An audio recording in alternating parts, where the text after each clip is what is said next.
আসসালামু আলাইকুম সুপ্রিয় দর্শক, আপনারা দেখছেন হালাল রান্নাবান্না চ্যানেল। আজকে আমরা আপনাদেরকে তৈরি করে দেখাবো কিভাবে কম সময়ে গরুর মাংসের খুব মজাদার এবং সুস্বাদু একটি রেজালা তৈরি করা যায়।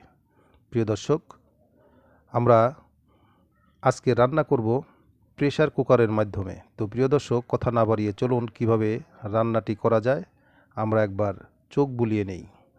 প্রিয় দর্শক, আমরা প্রথমে নিয়ে নেব 2 কেজি গরুর মাংস এবং হাফ কেজি পেঁয়াজ কিউব করে কাটা। তারপর আমরা এটার মধ্যে দিয়ে দিব স্বাদ মতো লবণ। তারপর আমরা এটার মধ্যে দিয়ে দিব মরিচের গুঁড়ো 2 চামচ পরিমাণ,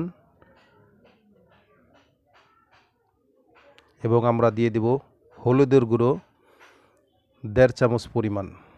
প্রিয় দর্শক, আমরা হলুদ মরিচ দিয়ে দিলাম। এখন আমরা দিয়ে দিব জিরা 1 চামচ এবং ধনিয়া 1 চামচ। তারপর আমরা 2টো তেজপাতা দিয়ে দিলাম।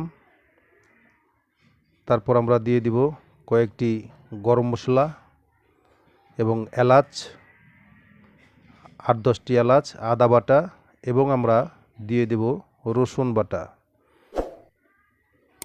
তারপর আমরা দিয়ে দেব টমেটোর সস 2 চামচ পরিমাণ,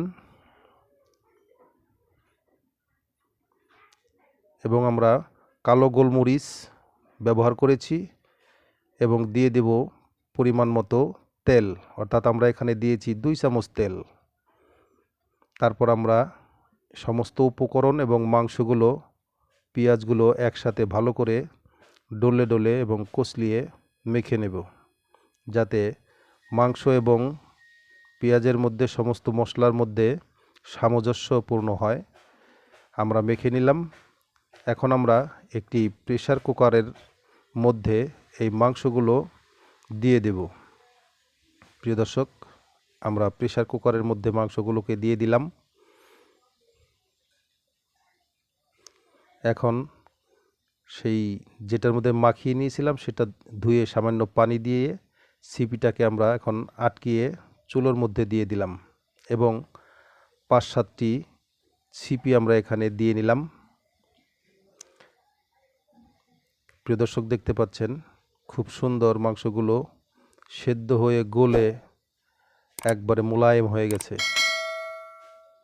প্রিয় দর্শক, আর একটু কাছ থেকে দেখিয়ে দিচ্ছি।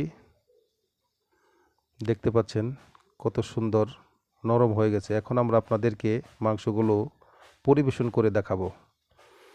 প্রিয় দর্শক, দেখতে পাচ্ছেন খুব সুন্দরভাবে নরম হয়ে মাংসগুলো রান্না হয়ে গেছে, এবং এই মশলাগুলো ব্যবহার করে খুবই একটি স্মেল হচ্ছে। প্রিয় দর্শক, আমাদের চ্যানেলটি ভালো লাগলে আপনারা সাবস্ক্রাইব করবেন যারা এখনও নতুন দর্শক আছেন, আর যারা অলরেডি সাবস্ক্রাইব করেছেন তাদেরকে অসংখ্য ধন্যবাদ। প্রিয় দর্শক, তাহলে আজ আর নয়, অন্য দিন অন্য কোনো নতুন রেসিপি নিয়ে আবার আপনাদের সামনে হাজির হয়ে যাব। আজ এই পর্যন্তই। আল্লাহ তাআলা আমাদের সকলের মঙ্গল করুন, ভালো করুন। আল্লাহ হাফেজ। আসসালামু আলাইকুম রহমতুল্লাহ।